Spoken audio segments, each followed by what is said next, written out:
Well, good morning. I'm Jim Moore, and you are watching Justice for America. It is Wednesday, March 5th, 2025, and this is episode number 122. We're going to talk about the presidential speech that happened last night, the disgraceful display of a lack of decorum by the Democratic half of the congregation, and and why that's so, and how that's escalating. And then we're going to talk about a poll that CBS came out with. Yes, I'm going to use the CBS poll. Before I get into all that, we have a couple more issues besides that we're going to talk about. Let me ask you please to like the channel, to subscribe. Now listen to me close. This particular program will not be on the Words of Encouragement YouTube channel. Some of you asked me about this. We have two channels. Most of my subscribers are on Words, and they think, well, because they're on there, they're going to see the other ones. You won't see this unless you subscribe to the other channel, which is Justice for America. You can find it. Maybe if I'll remember, I'll stick a link down there. Anyway, subscribe, hit the bell, the notification bell. You know what to do, share, and so on. All right. Now, again, for those of you who may be new to the channel, the format that I use is that instead of what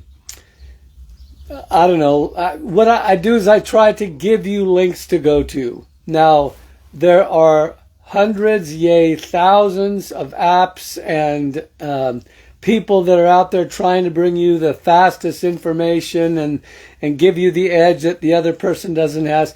My goal is simply to give you some pertinent information about the subject. Good morning, Linda.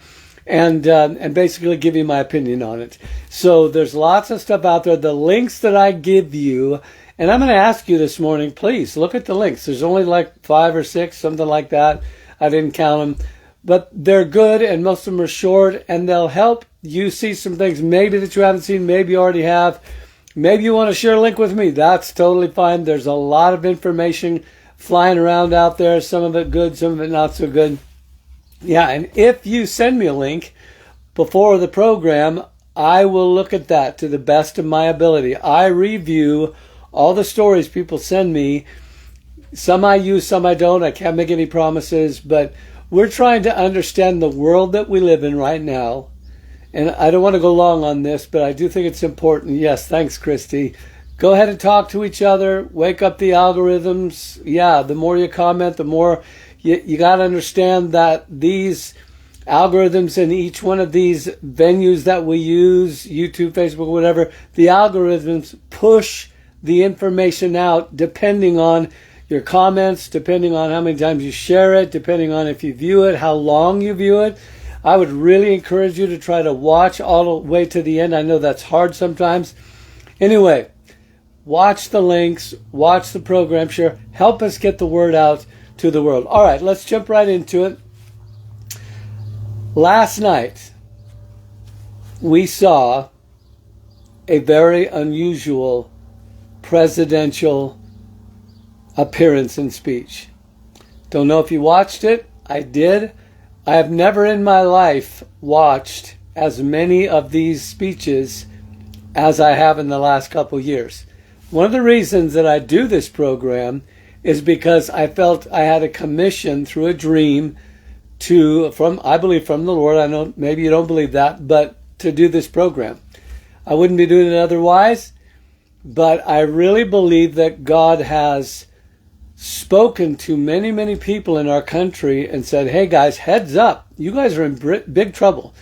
God established the country. God established that we be a city on a hill, really for his glory, so that we can shine forth the truth to the rest of the world, and so on and so on. So that's why this program is here. So last night we watched the presidential speech. Somebody called it a State of the Union-esque or ish or 2.0 or whatever. The idea that it really was kind of a State of the Union 60 some days into the president's his presidency. So it was about 90 minutes long. I want to encourage you to watch it because I do think you can see it's a microcosm, in my opinion, of the condition of our culture, in the United States right now. Now, not across the board 100%. All right. I'm going to say it's a home run. I'm going to call it a home run. Okay? For a number of reasons that I'm going to get into. So let's just jump right into the first link. The first link, now this was by Fox, okay, Fox News. I thought they did an excellent recap of the speech last night. So President Trump came out and basically just began to list the accomplishments. This is what presidents do. This is not unusual. The accomplishments that he has made during the first 60 days-ish of his tenure. So one of the statements that he made in the very beginning that I wholeheartedly agree with, as a matter of fact, I was thinking about this before he ever started speaking. No matter what he says, okay, I literally was thinking about this right before he started speaking.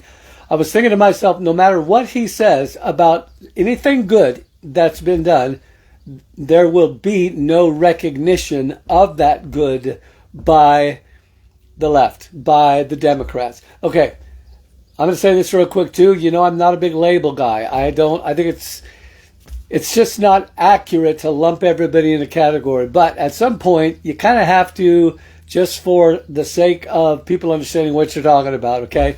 So, like, there are people, okay? Those people are in two categories, male and female. There's also two categories. You're alive or you're not alive, okay? So there are some categories that we all fit in, okay? And we're talking about Democrats on one side, Republicans on the other. Okay. Most of the time, these speeches, this is what they look like. Whoever is the person, good morning, Amber, nice to have you. Whichever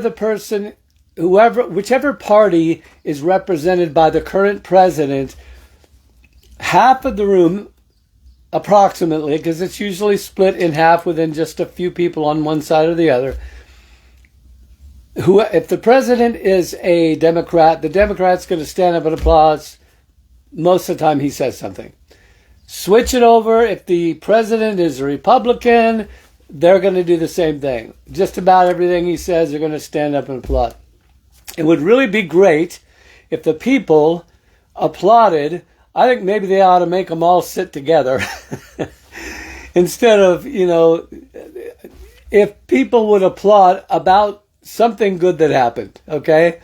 So if somebody says, hey, we're going to open the border and let, I guess the most recent number, 21 million unlawful people come into the country, illegal aliens, I would not stand up and clap, regardless of which side I was on, okay?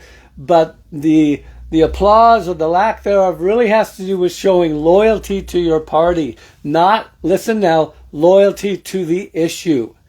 You get what I'm saying? Now, this is really important, okay? It's not that some people on the left, on the Democratic side, would watch something or watch the president say something that's happened, and in their heart of hearts, they're going, yeah, that's really a good thing. But they're not going to applaud. They're not going to stand up because they don't want to look disloyal to their party, which, listen to me now, craziness. This is foolishness.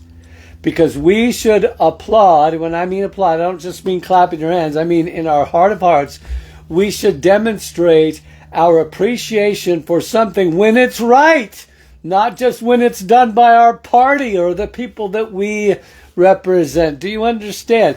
And I hammer on this all the time. Wouldn't it be great if we came back to doing things because it was right and wrong, not because it was financially expedient for me and mine, or it was expedient for the party that I'm in, or whatever. See, I represent, like many of you do, a higher king.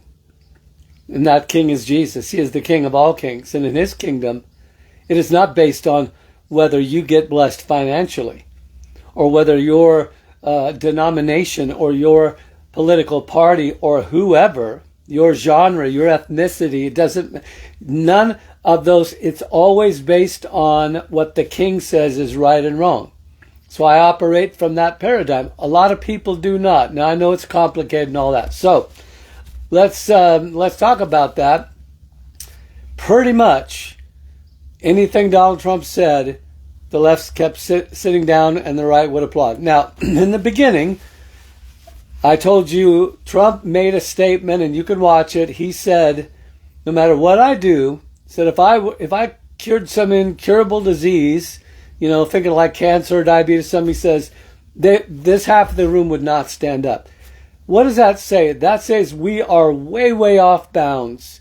There used to be a time, if you go back far enough, where there was still the standing and applaud on one side and the sitting down on the other, but there was still some standing up. I remember in my lifetime, there were at least some things that were spoken from the president that both sides of the aisle stood up for.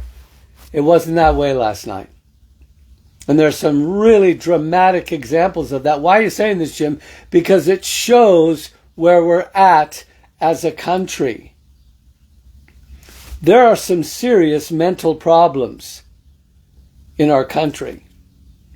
There were 2 or 3 examples of something really, really good that happened.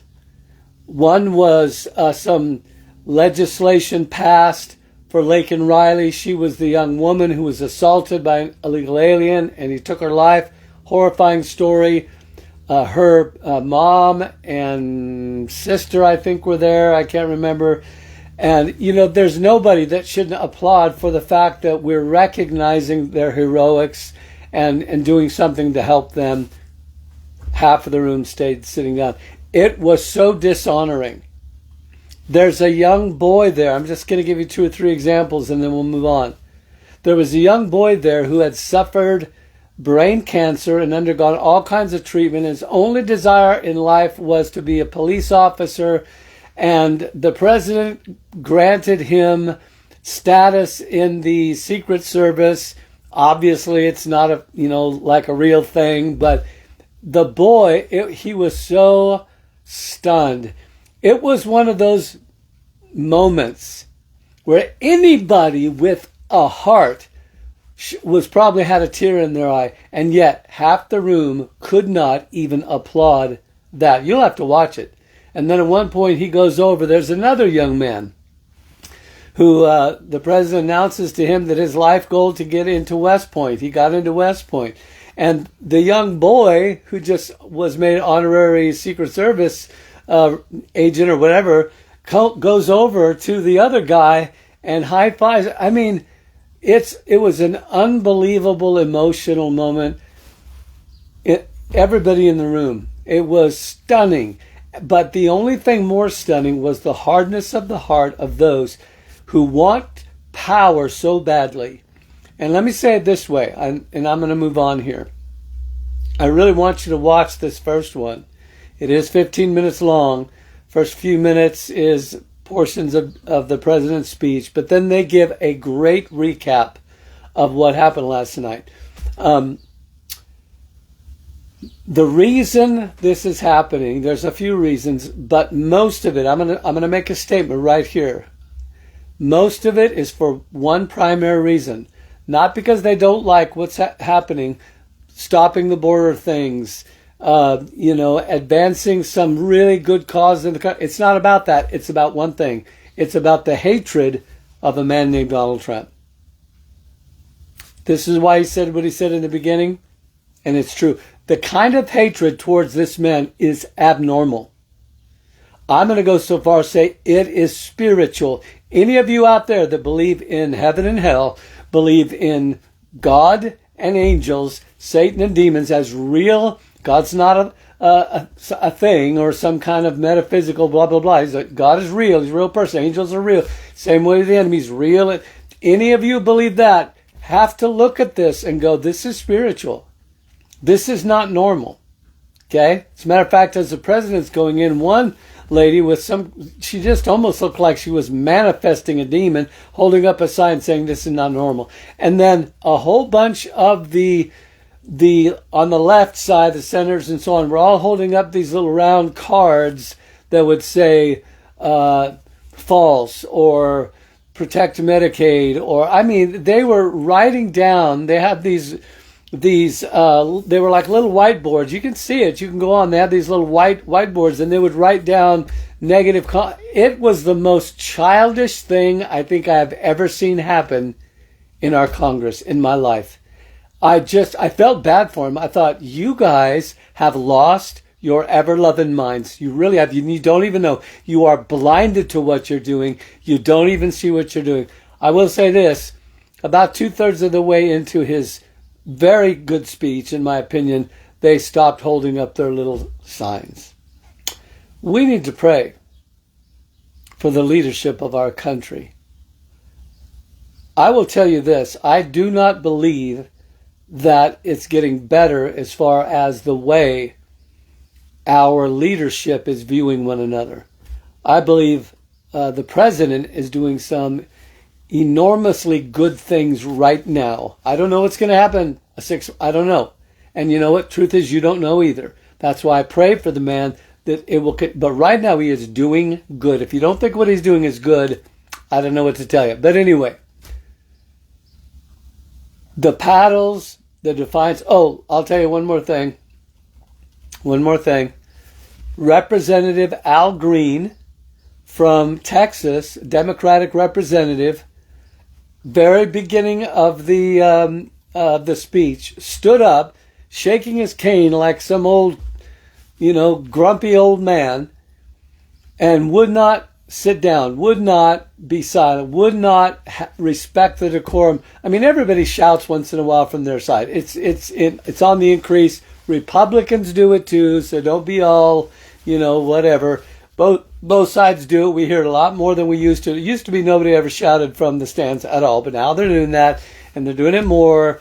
And when Biden was up, the Republicans, different ones would shout from the, yeah, I get it. So it's happening. But it's getting worse. And this, Al Green stood up and listened to me. They had to literally call the sergeant of arms and eject him from the meeting. Literally. I don't think it's ever happened that I'm aware of, where a sitting senator, I believe senator, had to be ejected because he was asked 2 or 3 times to sit down. Please hold your peace. Let's please respect the decorum and so on. He simply wouldn't do it. I literally sat and watched Sergeant of Arms remove a sitting either congressman or senator, I don't remember which, out of that meeting. He just wouldn't do it. Okay? It's crazy. All right, so watch that first one. I got to move on. And then the second one is similar to that. The number 2 one here, it's only 5 minutes long. This is an interview with Speaker Johnson afterward. You're also, if you're on the internet, you're going to see a whole bunch of people on the left, Democrats, progressives, so on, get on there and talk about how horrible the speech was. You know what? It was not horrible. It listed a whole bunch of good things. Now, remember this, whoever the president is, if it's the devil himself or an angel of God, they don't get up and talk about the bad things that are happening. They just never do, okay? It doesn't matter who they are. Both sides do the same thing. I want to tell you the truth about it, okay? That's just the truth, okay?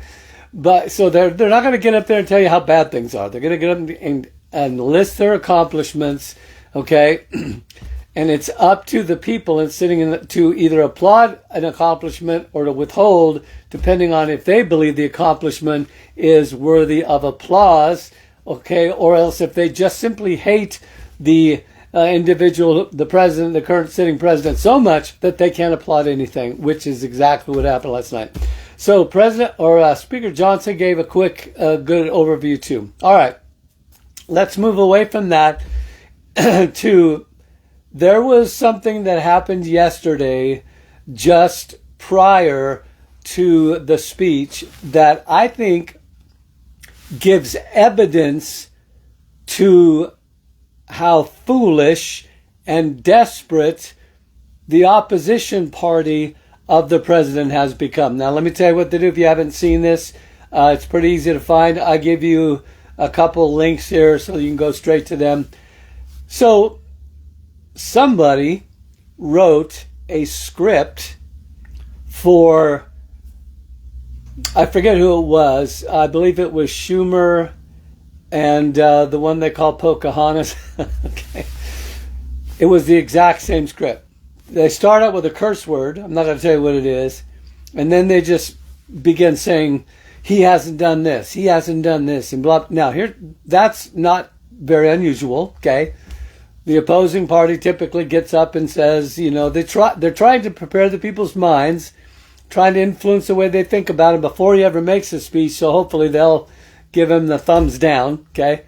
The difference this time is that this particular pre-written speech that's supposed to look like it's just coming from their heart. And, one of the things that the Democratic Party said is we got to be more authentic. Well, duh. People are tired of your robotic pre-written speeches where you get up and say blah, blah, blah. Everybody knows you know what they're going to say beforehand. It's like when somebody, calls some organization on the carpet and they get their lawyers to write this we are so sorry that this happened. We really consider it our most important thing, our customer. And you know what they're going to say? And they're sick of it. The people of this country are sick of hearing that. They want to hear some authenticity and some art. So actually, Democrats got together and decided this was their number one thing, was to be more authentic. So what did they do to be authentic? 22 senators, I believe they're all senators, all read from this exact same script. Almost exactly word for word, every single one of them. And it's all over the internet. So the very thing that they were pretending to do, emphasis on the word pretending, which is be authentic, hey, I'm trying to talk to you from my heart, trying to give that idea, was the exact opposite. Exact opposite. Amen. All right. Matthew, God bless you. I forgot to say hello. All right. So this is, in my opinion, proof that they cannot think for themselves. They cannot come out with a rational statement and say, hey, this is what I'm going to say that I think the president shouldn't be doing or should be doing, or blah, blah, blah. Amen. I'm going to get to Zelensky in a minute. Thanks, Linda. All right, so there's 2 or 3 of those. Now, number 2 under that caption there, Steve Turley does a really good job explaining these cringe videos. If you can only watch one, that would be the one I'd watch. And then Elon Musk went so far as to offer a free vehicle. What's the vehicle called that looks like kind of a hybrid tank sort of a thing? I forget what he calls that. To someone, if he could find out who wrote the script that 22 of these leaders of our country read off of. All right. So I think he said this way, what are the puppets? Who wrote the speech for the puppets? You know what? I think that's an apt description of a puppet. Okay, let's talk about Zelensky. And I'll get through here in about another 5 minutes. So most of you have heard what has happened in the Oval Office. There was about a 40-some minute conversation. There's a whole bunch you don't know about this, okay, that people who tell the truth will tell you, not the media, okay? I mean, let me just interject real quick. Do you ever wonder why God has exploded your capacity for information? It used to be CBS, NBC, MSNBC, CNN, and you go back far enough, it was guys like Walter Cronkite. So, that's the way it is. And you could pretty much rely on these guys to give at least a modicum of truth. That's gone. If you're still depending on watching these guys to get the truth, you're not ever going to get it. I'm going to tell you right now, Linda and I are in Arizona, and we don't have the internet. And so at night, I like to watch the news. So I sit down at 6 o'clock, and when you know it, the only thing that the antenna, the air, has is like CBS and NBC, the very ones that I don't like to watch. So I have been astounded, but not surprised really. CBS, every single night, their lead story is about some bad thing that they are trying to say that the president is doing. It wouldn't care, again, if he cured cancer, they wouldn't say anything good about it. It has become so obvious that they have one goal in mind, and that is to deconstruct anyone's faith in what's going on, okay? They cannot come on and say anything that's good happening, at least as if it's connected to the presidency. So, I'm going to tell you a little bit of the backstory. Actually, I'm going to ask you to go to the 2 links that I give you about the backstory. I'll tell you just a little bit, and these are not videos, okay? So if you're like me and you'd rather watch a video than read, okay, I'm being honest, okay, you got to read these. They're not super long. They probably take you all of about 5 minutes a piece. But you need to, I could never tell you from this, super overloaded mind of mine, everything that they say. These are worth taking the time to read because they will tell you something you probably will not hear anyone else.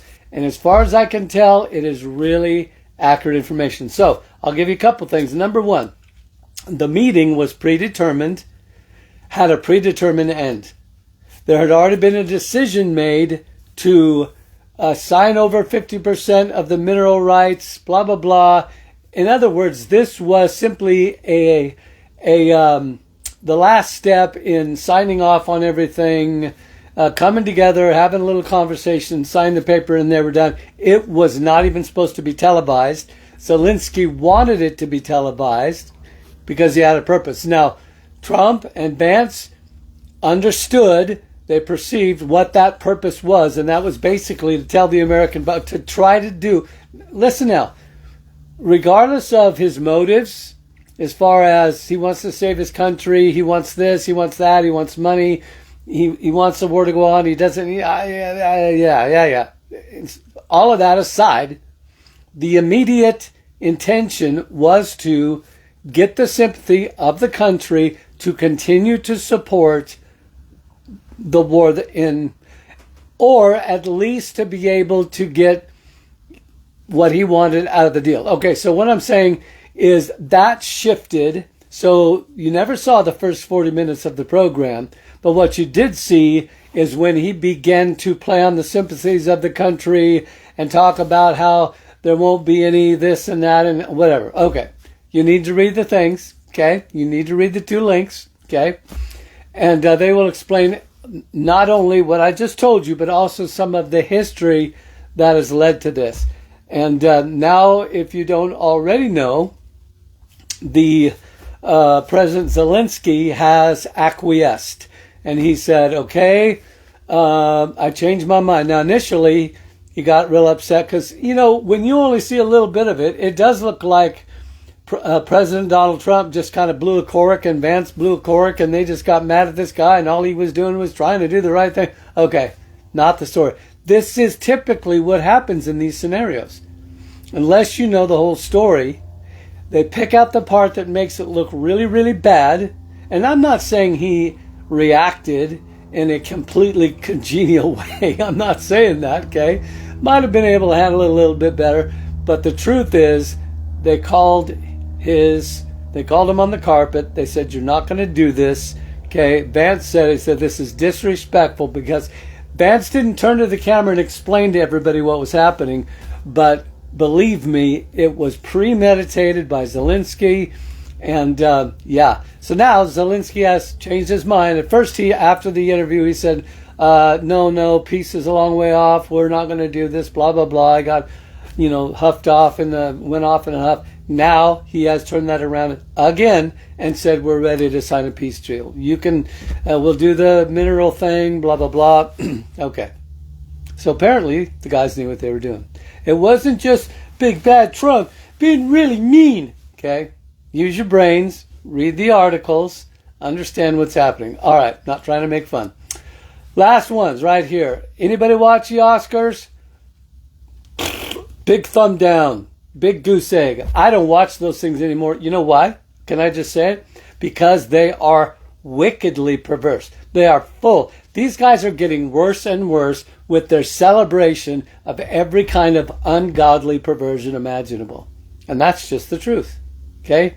Everybody sees it. The difference is they think it's great. And regular, normal people that still have some level of a moral backbone say it's not great and we're done with it. Okay? We're you crazy people. All right. So the Oscar went to, are you ready for this? A film called ANORA, which nobody ever even heard about, hardly, except for a few of them. It is basically a P-O-R, you get it, a graphic movie. Okay? Basically, That P word, a graphic. It is an P-graphic movie. That's what it is. And it's supposedly talking about the poor woman who, you see it's all the time. Somebody will be, into some vile wickedness. Oh, but I don't feel bad about it because I'm supporting my kids. You know what? Whatever. Anyway, this is the debauchery. And I'm not ashamed to say it because it's true and it's true. Those people will never stand in front of God and go, hey, Lord, you understood. This is the way the world is going. And, what's the big harm? No, it won't ever happen. Okay? Don't allow your convictions to be compromised, even if every other person on the planet does it. Okay? Stand up for what's right. Right is right. Wrong is wrong. Okay? I know I'm preaching here. Woe unto them that call good evil and evil good. Woe unto them. God himself said that. All right, so just so you know, if you care, that's what happened. The scripture says, come out from among them. I posted this the other day. It amazes me. I feel like sometimes we as Christians have lost our backbone to stand up and speak. We're so afraid of what everyone's going to say. We're afraid to say the truth anymore. And I put a post on, I don't want to make this about me, but I put a post on Facebook and asked a simple question. Does this scripture matter anymore? And it's this right here. Come out from among them and be separate, says the Lord. I used to hear it preached constantly when I was a young believer. It was standard fare for Protestant messages. Hey, we're supposed to come out from among, we love the world, okay? We're supposed to love them into the gospel, speak the gospel in love and so on, okay? We're not haters. We're not called to persecute people. You don't have a right to make fun of, you know what I'm saying, okay? But we are, according to God, if God wrote that scripture, and I believe he did, we are supposed to come out and be separate. Now, my question was, I was looking for a response. I was looking to see of the 6,000 people that followed that particular venue on Facebook, if anybody would comment. I think I had 3 or 4. I mean, what is wrong with us that we're so afraid? All right, Jim's preaching now, okay? Don't compromise into silence. All right, so here's the last one, the mentally unstable. This one, I'm seeing this all the time, but it did kind of shock me. A Democratic state representative from the state of, I believe it's Minnesota or Wisconsin, one of the two. I don't have room to write all this information down. So there was a bill on the floor, probably for a state law, because president has banned men and women's sports via executive order. That's one of the things he talked about last night. But I believe the reason this is still being discussed statewide is because the state can make their own law about it. I don't know all the ins and outs of that. All I know is that this Democratic, it's Minnesota, state representative, I didn't put her name in there, calls herself, listen now, you ready for this and I'm done? A two-spirit, which is a ancient Native American thing, a two-spirit, non-binary, I believe what that means, spirit of a man and spirit of a woman, two-spirit, non-binary individual. And the, pardon me, stupid state of Minnesota voted this person in to represent our country. Anyway, listen to what she said. This is on the floor. They're giving a discussion about whether or not they should make this into state law and say boys cannot compete in girls' sports. That's the biggest duh I've ever heard in my life. They talked about some bicycle race. I think they mentioned last night, the president, where a man posing as a girl ran in the women's. You ever wonder why there's no girls in the men's sports? I don't know. Let's consult scientists about that because I'm not sure. Yeah, whatever. Anyway, he finished this like marathon bike race 5 hours before the champion woman did. Unbelievable. So this woman is on the floor arguing against the bill that would prohibit men and women's sports. And you know what she calls it? Are you ready for this? She calls it genocide. Do you know what genocide is? Genocide is what the Nazis did to the Jews, trying to wipe out an entire people group. Ethnic cleansing, so on and so on. Okay? To make them unalive. Okay? Don't you love how we're always making up new words to make them sound better? Okay? She literally is associating men playing in women's sport, biologically born men playing in biologically born women's sports, I want to say it accurately, as genocide. Okay. Why did you put that in there, Jim? Because I'm going to say it. It is mental instability. Okay, to use a more common word, it's crazy. It's crazy town. How is it that such a large swath of people in our country have literally become mentally deranged to believe so? To say not allowing a man to compete in women's sports is the same thing as genocide. The unaliving of an entire ethnic or a people group. It's beyond my capacity to understand how they could think this way.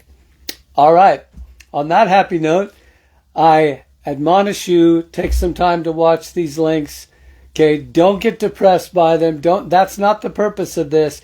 This information is literally to help you navigate the times, to know how to pray, to position your own heart, that you don't just become dull to what's happening and just kind of check out. God doesn't want you to check out. He doesn't, friend. He wants you to engage. He wants you to be a speaker of truth, a lover of righteousness. You cannot love God without loving righteousness. It's impossible. Okay? And he wants you to be able to love people, help them to see things from God's perspective. And don't go out and be a bonehead. Okay, don't go out and just be that person that's just mad at everybody all the time and you can't say, if you haven't spoken a word of encouragement to someone in the last couple of months, you need to do that, okay? Because that is also God's will for your life. All right, God bless you guys. Thanks for watching. Again, please take a moment to like and subscribe to the channel. It will do a great deal of good. Share it with your friends. And we are going to be making at least a temporary switch to YouTube shortly. I will do a program specifically designed to tell you all about that because we're having a lot of trouble on this channel right here, the FB channel, of eliminating stuff because we say stuff they don't like, okay? And if we have to, we'll go all the way to someplace like Rumble where we can just say whatever, we want to say. All right, because that's what we call freedom of speech. All right. Hey, I love you guys. God bless you. Thanks for praying for me and Linda. And as always, give yourself permission to have a great day. Bye-bye.